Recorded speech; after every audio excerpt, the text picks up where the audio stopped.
کہ پھر ایک چیز آپشنل ہے. آخرت کی طرف جاتے ہو دنیا چھوٹتی ہے, دنیا کی طرف جاتے ہو آخرت چھوٹتی ہے. ایسے موقع دن میں کئی بار آئیں گے. کوئی لڑکی زنا کی دعوت دے رہی ہے, اب آپ دنیا کی خواہش پوری کرتے ہو, آخرت کیا ہو رہی ہے, چھوٹ رہی ہے. آگ ہے جس میں جلنا پڑے گا. یہاں آپ نے اپنی خواہش کو قربان کرنا ہے اور جنت کو ترجیح دینی ہے. دکان پہ رش ہے کسٹمر کا, ادھر اقامت ہو رہی ہے, حی علی الصلاۃ حی علی الصلاۃ قد قامت الصلاۃ, نماز کھڑی ہے. آپ کہہ رہے ہو یار اتنے کسٹمر ہیں یار, ابھی شٹر گرا کے گیا تو میرا تو کاروبار کا بیڑا غرق. نماز پڑھ کے آؤں گا تو مولوی صاحب پیسے دینے کے بجائے ہو سکتا ہے اور نل کا ٹوٹا ہوا اس کا چندہ نہ مانگ لیں, وہاں پہ کہیں گے اپنے ابا کے سالے ثواب کے لیے 2 پنکھے لگا دیں. اب یہاں دنیا اور آخرت میں کیا ہو رہا ہے, ٹکراؤ. تو قرآن کہتا ہے جو ایسے موقع پہ دنیا کو قربان کر کے آخرت کو ترجیح دے گا, فَإِنَّ الْجَنَّةَ هِيَ الْمَأْوَىٰ, ان لوگوں کا ٹھکانہ جنت ہے. دنیا چھڑواتے نہیں ہے اللہ ہم سے. اگر ہم دنیا چھوڑ دیں پھر تو کافر اور زیادہ پاورفل ہو جائے گا نا, ہمیں تو غلام بنا لے گا. تو ہم نے تو بھائی ترقی بھی کرنی ہے, سائنس میں, ٹیکنالوجی میں, پڑھنا بھی ہے, بڑا آدمی بھی بننا ہے, رکشے بھی چلانے ہیں, ٹیکسیاں بھی چلانی ہے, کاروبار بھی کرنا ہے, سارے کام زندہ رکھنے ہیں, صحت بھی بنانی ہے, سارے کام کرنے ہیں. وہ کام نہیں کرنا جس سے ہم سے جنت چھوٹ جائے. سونا بھی ہے, فجر میں نہیں سونا, وہ اٹھنا ہے. پھر سمجھتے ہو کہ نہیں سمجھتے ہو؟ تو یہ ہے, اگر اس طرز پہ زندگی گزاری تو میرے بھائی پھر آپ کو آخرت ملے گی. اور اللہ تعالیٰ کی نظر میں جب آخرت اور دنیا کا ٹکراؤ ہوتا ہے تو اس ٹکراؤ میں اس دنیا کی 2 ٹکے کی حیثیت نہیں ہے. بے وقوف لوگ اس دنیا کو ترجیح دے کے آخرت کا نقصان. ایک آخری واقعہ سنا کے بیان ختم کرتا ہوں. جب موسیٰ علیہ السلام کا ہزاروں جادوگروں سے مقابلہ ہوا تو فرعون نے جادوگروں کو پیشکش کی ہوئی تھی, تم یہ مقابلہ جیت جاؤ تو تمہیں دولت بھی بے تحاشا ملے گی اور عہدے بھی ملیں گے. فلاں جادوگر کو میں فلاں علاقے کا وزیر بنا دوں گا, فلاں کو میں فلاں علاقے کا گورنر بنا دوں گا, یہ وہی عیاشی کرنا. جادوگروں نے جب موسیٰ علیہ السلام سے مقابلہ کیا نا تو جادوگروں کو یقین آ گیا کہ یہ سچے پیغمبر ہیں. یہ کیا ہیں؟ یہ اللہ کے سچے پیغمبر ہیں. لہذا جادوگر سارے سجدے میں گر گئے اور کہنے لگے آمنا برب ہارون و موسیٰ, ہم فرعون پر نہیں موسیٰ اور ہارون کے رب پر ایمان لے آئے. فرعون نے کیا کہا, یہ نورا کشتی تھی, تم دونوں پہلے سے ملے ہوئے تھے. اب فرعون نے دھمکیاں دی, اگر تم ایمان سے پیچھے نہیں ہٹے تو میں تمہارے ہاتھ اور پاؤں کاٹ کے کھجور کے تنوں سے لٹکا دوں گا. لَأُصَلِّبَنَّكُمْ فِي جُذُوعِ النَّخْلِ, اور تمہیں پتہ چلے گا میرا عذاب کتنا سخت ہے. اب دیکھو تھوڑی دیر پہلے جادوگروں کو لالچ تھی, پیسہ بھی مل رہا ہے, حکومت بھی مل رہی ہے, لیکن جب جادوگروں کو یقین آ گیا کہ یہ موسیٰ تو اللہ کے پیغمبر ہیں, جیسے یقین آیا سردے میں گئے, اعلان کر دیا ہم مسلمان ہو گئے. اب پیسہ بھی نہیں مل رہا, حکومت بھی نہیں مل رہی, الٹا سب کچھ چھن رہا ہے. فرعون کہہ رہا ہے کہ ہاتھ اور پاؤں کاٹ کے بے دردی سے قتل کروں گا میں. تو جادوگروں نے جواب میں کیا کہا؟ جادوگر کہہ سکتے تھے کہ بھئی ہم سوچتے ہیں یار, آفر دونوں طرف سے آ رہی ہے. موسیٰ علیہ السلام کی طرف سے آفر یہ آ رہی ہے کہ تم نیک بن جاؤ گے, اللہ تمہارے گناہ کو معاف کر دے گا, اور ادھر سے آفر آ رہی ہے کہ کاٹ پیٹ کے برابر کر دے گا ہمیں. اور بھائی دنیا تو اب اگر فرعون کی بات مان لیتے ہیں, لینڈ کروزر بھی ہے, جاہو جلال بھی ہے, اور جناب ڈیفنس کے بنگلے بھی ہیں, اور بحریہ ٹاؤن پورا اس زمانے کا جو بھی ہوگا بحریہ ٹاؤن. جادوگروں کی کھوپڑی نے کام کیا, تھوڑی دیر میں ان کو وہ بات سمجھ میں آ گئی جو ہم 1 گھنٹہ کر کے اپنے آپ کو بھی اور آپ کو بھی سمجھانے کی کوشش کر رہا ہوں. میں تو یہ باتیں کر رہا ہوں اپنے لیے بھی, تاکہ مجھے بھی تو عقل آئے نا. جادوگروں کو 2 منٹ میں سمجھ میں آ گئی تھی بات. جادوگروں نے جب فرعون نے کہا نا میں یہ کر دوں گا, میں یہ کر دوں گا, جادوگروں نے کہا فخذی مان تقاص, جو کرنا ہے کر لے بھائی, تو یہ دھمکیاں نہ دے کہ ہاتھ پاؤں کاٹوں گا تو یہ کر دوں گا. اب فرعون حیران ہو رہا ہے کہ یار یہ کہہ رہے ہیں جو کرنا ہے کر دو. کہتے ہیں انما تقضی هذه الحیات الدنیا, تو جو کرے گا اس دنیا میں کرے گا نا, وہ تو ویسے ہی مرنا ہے ہم نے. آئی بات سمجھ میں؟ وہ تو ویسے ہم نے کیا ہے, اگر ہم عیاشی کی زندگی اختیار کر لیتے ہیں حکومت, تو کیا ہم ہمیشہ زندہ رہیں گے؟ سمجھ میں آ گئے نا جادوگروں کے, کوئی ان کو 2-2 3-3 گھنٹوں کے بیانات سننے کی ضرورت نہیں پڑھی, ان کو یقین آ گیا بھائی اللہ کے پیغمبر ہیں تو یہ جھوٹ کیسے بول سکتے ہیں. اور پھر انہوں نے کہا کہ تو جو کچھ دھمکیاں دے رہا ہے میں یہ کر دوں گا, اور اگر ہم تجھ پر ایمان لے آئیں تو اتنے کروڑوں روپے ہمیں دے دے گا, واللہ خیر وابقا. بس 2 جملے کہے جادوگروں نے, اور کہا آپ جو کرنا ہے کر لے. کہا کہ اللہ جو اجر دے گا وہ تیرے مقابلے میں زیادہ بھی ہوگا, اور تو جو اجر دے گا ختم بھی ہونے والا ہے, اور اللہ جو اجر دے گا وہ ختم بھی کبھی نہیں ہوگا. تو ہم بے وقوف ہیں کہ تیرے 2 ٹکوں پہ آخرت کو ہم قربان کر دیں. یہ ایک ایسا پیغام تھا جو 2 جملوں میں جادوگروں نے دے دیا, واللہ خیر و ابقا. خیر کا مطلب جتنے تو پیسے دے رہا ہے نا, اللہ ہمیں یہ پیسے اس سے زیادہ دے گا. دوسری بات یہ کہ بالفرض اللہ کم بھی دے رہا ہوتا, تو زیادہ دے رہا ہوتا, یہ یقین ہے تو جتنے دے گا ختم ہو جائیں گے تھوڑے دنوں میں, 50 سال 60 سال 70 سال کے بعد ختم ہو جائیں گے. اللہ تھوڑے بھی دینا تو وہ ختم ہونے والے نہیں ہیں. اب بتاؤ فرعون گیا نا, اگر وہ دریا میں ہلاک نہ بھی ہوتا تو اب تک تو ویسے ہی مر چکا ہوتا. اب فرعون سوچ رہا ہوگا نا کہ یار یہ صحیح کہہ رہے تھے کہ جو ان کو اللہ اجر دے گا وہ ہمیشہ رہے گا. اور پھر جادوگروں نے کہا انہ من یاتی ربہ مجرما, بات یہ کہ تو ہمیں آگ میں جلا دے گا نا, ابھی تو ہمارے ہاتھ پاؤں کاٹ کے لٹکا دے گا. بات یہ ہے, دیکھو انہو کہتے ہیں بات یہ ہے. فرعون ذرا میری بات غور سے سننا. ہم کہتے ہیں نا ایکچولی ذرا بات سمجھنے کی آپ کوشش کریں. یہ کہہ رہے ہوتے ہیں نا یار کائنڈلی ذرا تھوڑا ہلکا ہاتھ رکھیں, سر کائنڈلی 1-2 باتیں میں آپ سے ایکسکیوز میں سر کرنا چاہتا ہوں. بالکل یس اسٹائل تھا جادوگروں کا. انہو بات یہ ہے, فرعون ذرا جلد ابھی ہاتھ پاؤں بعد میں کاٹ لینا, تھوڑی سی بات ہماری سن لو. بات یہ ہے من یاتی ربہ مجرما, جو قیامت کے دن مجرم بن کے خدا کے سامنے حاضر ہوا, فإن لہ نار جہنم, اس کے لیے تو جہنم کی آگ ہے. اس دنیا کی آگ میں تھوڑی دیر جل کے ختم ہو جاتا ہے, اس میں تھوڑی دیر جل کے ختم نہیں ہوگا. اور قرآن کہتا ہے جب ہم نے فرعون کو پانی میں غرق کیا نا, آگ میں داخل کیا, آگ میں داخل کیا, وہ برزخ کا عذاب ہے. یہ جو قبر میں عذاب ملتا ہے نا, اس کے لیے قبر ضروری نہیں ہے, پانی میں ڈوب کے مرے گا نا اسی میں اللہ آگ پیدا کر دیتا ہے. اللہ بچائے ہم سب کو.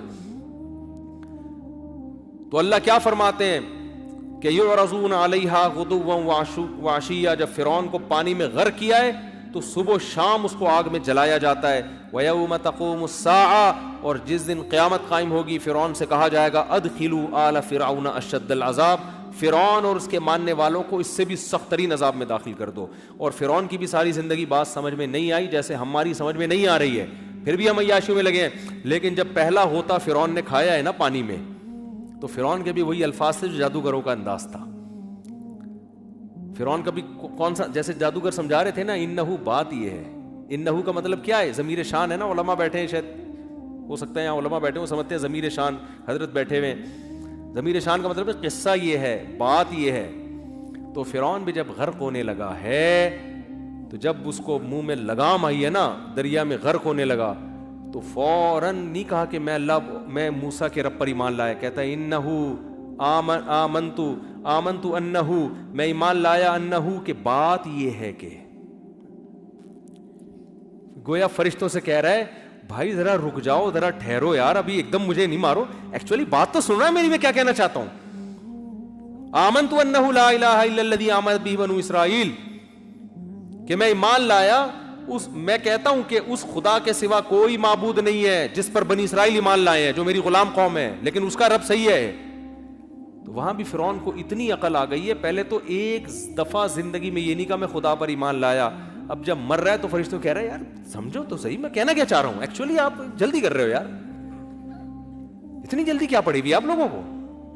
تو اللہ جواب میں کیا کہیں گے, جلدی نہیں کی ہم نے, موسیٰ تیرے دربار میں پل کے بڑے ہوئے ہیں بھائی.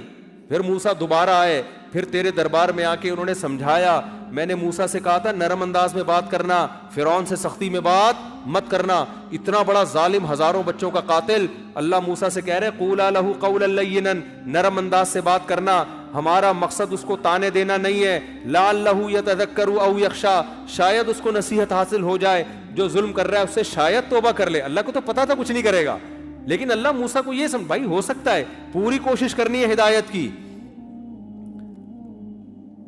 تو کتنا ٹائم دیا, پورا آپ واقعہ پڑھیں اگر قرآن میں, اتنا ٹائم دیا. ایک دفعہ بھی فرعون نے یہ نہیں کہا کہ بات یہ ہے کہ میں اللہ اس کے رسول پر ایمان لانے کی سوچ رہا ہوں, سوچنے کا بھی تذکرہ نہیں کیا. بلکہ جب فرعون کی اسمبلی میں اجلاس ہوتا اور مشورہ ہوتا کہ یہ موسیٰ کہیں سچے نبی تو نہیں ہے، ایسے بھی اجلاس ہوئے نا، بعض لوگوں نے کہا بھائی ہو سکتا ہے یہ سچے نبی ہوں. قال رجل مؤمن من آل فرعون یکتم ایمانہ اتقتلون رجلا ان یقول ربی اللہ. ایک شخص نے کہا بھائی ایک آدمی کہہ رہے اللہ کی دعوت دے رہے تم اس کو قتل کر رہے ہو، یار ایسا نہ ہو کہ وہ سچی مچی کا نبی ہو، عذاب نہ آ جائے. فرعون کیا کہتا ہے؟ ما اریکم الا ما ارا، دیکھو تم سب کے مشورے میں نے سن لیے لیکن جو بات مجھے سمجھ میں آ رہی ہے نا وہ یہی آ رہی ہے کہ معاذ اللہ یہ فسادی ہے، یہ ملک میں فساد مچانا چاہتا ہے اور میں تمہیں ہمیشہ صحیح بات کروں گا. وما ہدیکم الا الرشاد، بات میری ہمیشہ کیا ہوگی؟ گل ویلے دی تے پھل موسم دا. پنجاب میں کہتے ہیں گل ویلے دی، بات موقع کی کرو، پھل کون سا کھاؤ؟ موسم کا کھاؤ. تو فرعون نے کہا میں گل ہمیشہ کون سی کروں گا؟ ویلے دی کروں گا، کبھی میں نے غلط بات آج تک کی نہیں ہے. تو کوئی اثر ہی نہیں ہو رہا تھا نا اس پہ. جب ہوتا کھائے تو فرشتوں سے کیا کہہ رہے ہیں بھائی ذرا ایکچولی 2 منٹ ذرا کائنڈلی ایکچولی تھوڑی سی بات آپ سن لیں 2 منٹ. بات یہ کہ ایکچولی بات یہ کہ وہ جو اللہ ہے نا، اب تم کنفیوژن ہو کہ کون سے اللہ کی بات کر رہے ہیں. یہ جو بنی اسرائیل والا اور موسیٰ اور ہارون کا جو اللہ ہے نا وہی والا، بالکل 100% وہی والے اللہ پہ میں مان لے کر ہوں، کوئی اور اللہ نہیں ہے. پوری ایکسپلینیشن حاشیے چڑھا کے پورے شروحات لکھ رہا ہے پوری بیٹھ کے.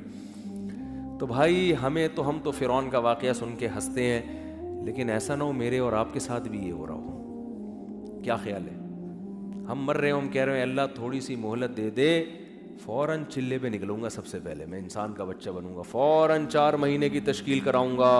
اب تک تو میرے پاس ٹائم نہیں تھا، بزنس کاروبار سر کھجانے کی، اب مجھے کیا پتا تھا کہ میں واپس جا رہا ہوں. اب تو وہی یہ کیا ہو رہا ہے. بات یہ ہے کہ ٹھیک ہے نا، ایکچولی بات یہ ہے. تو فرشتے کیا کہیں گے؟ ایکچولی بات یہ ہے کہ تجھے بڑی مہلت ملی تھی، بچپن میں تیرے کان میں اذان دی گئی، پھر تو بالغ ہوا، چاروں طرف سے حی علی الصلاۃ کی آوازیں آتی تھیں، تجھ پہ ذرہ برابر بھی اثر نہیں ہوا. پھر جناب علماء آئے، واعظین آئے، تبلیغ والے آئے، سب نے نصیحتیں کی، قرآن پڑھایا گیا، سمجھایا گیا، تو تجھ پر کوئی اثر نہیں ہوا. اب بات یہ ہے کہ فرشتے کہیں گے بات یہ ہے کہ اب تیرے لیے توبہ کے دروازے بند ہو گئے. اللہ مجھے بھی، میں جتنی باتیں کر رہا ہوں نا اپنے آپ کو پہلے سمجھا رہا ہوں. میں یہ کبھی دعویٰ نہیں کرتا کہ ہم سارے اس معیار پہ، ہم تو پیغمبر تھوڑی ہیں بھائی، ہم پیغمبر تھوڑی ہیں. آج نا لوگ مولویوں کو پتہ نہیں کیا سمجھ رہے ہوتے ہیں، یہ بہت زیادہ نیک ہونے چاہیے. وہ بھائی اس زمانے کے مولوی آپ جیسے ہی ہوں گے، سمجھ رہے ہو. وہ ایک دفعہ خلیفہ ہارون رشید جو ہے نا، وہ بہترین سواری پہ سفر کر رہا تھا، تو ایک شخص نے آ کے ہارون رشید کے گھوڑے کی لگام پکڑی اور بولا تو بتا عمر زیادہ اچھا تھا یا تو اچھا ہے؟ انہوں نے کہا عمر بن خطاب رضی اللہ عنہ تو امیر المومنین تھے، یقیناً وہ زیادہ اچھے تھے بھائی، ہم تو کچھ بھی نہیں ہے. انہوں نے کہا وہ تو پھٹے پرانے کپڑے پہنتے تھے اور گدھے کی سواری پہ، اور تو تیری حیثیت ان کے مقابلے میں کچھ بھی نہیں ہے، تو بھی بادشاہ وہ بھی بادشاہ تھے، ان کی حیثیت دیکھ، اور تو ایسے جاہو جلال کے ساتھ اتنے پروٹوکول کے ساتھ. تو ہارون رشید نے بولا بھائی عمر کی حکومت ابو ہریرہ جیسے لوگوں پہ تھی، میری جیسے تم جیسے الو کے پٹھوں پر ہے. معذرت کے ساتھ یہ الو کے پٹھے تو میں اردو میں ترجمہ کر کے کہہ رہا ہوں. ایک عالم جب یہ واقعہ سناتے نا پوری گالی نکال کے، وہ تو میں نکال نہیں سکتا نا گالی، وہ کہتے میری حکومت تم جیسے ایسے لوگوں پر ہے. تو بھائی اتنا معیار اونچا کر لیتے ہیں، یہ مولوی ہے، یہ چائے کیوں پی رہا ہے، یہ ادھر کیوں بیٹھا ہوا ہے، یہ جناب ایسا تقوی کا معیار نہ بنا لیتے ہیں. بھائی اس زمانے کے مولوی نہیں اسی ٹائپ کے ہوں گے جیسے آپ ہو یار، کیا خیال ہے؟ تو انہوں نے کہا بھائی تم جیسے نالائق، تم پھر ہارون رشید نے کہا تم تو پہنتے ہو ریشمی لباس اور بڑی خاندانی سواریوں پہ گھومتے ہو اور بادشاہ سلامت گدھے پہ گھومے. تو کہا عمر بن خطاب کی حکومت ابو ہریرہ پر تھی، جتنے پیوند ابو عمر بن خطاب کے اس سے زیادہ پیوند ابو ہریرہ رضی اللہ عنہ کے جسم پہ ہوتے تھے.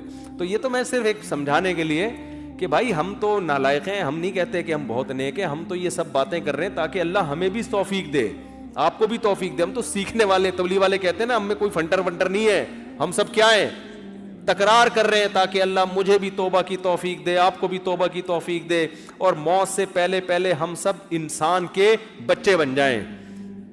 اور ایسا نہ ہو مرتے ہوئے فرشتوں کو سمجھا رہے ہوں. ایکچولی بات یہ ہے کہ تھوڑا سا ٹائم آپ ہمیں دے دیں. تو فرشتے اس سے زیادہ انگلش بولیں گے ایکچولی تم ابھی تمہارے چترول لگنے والے ہیں. اللہ تعالیٰ سمجھنے کی عمل کی توفیق عطا فرمائے.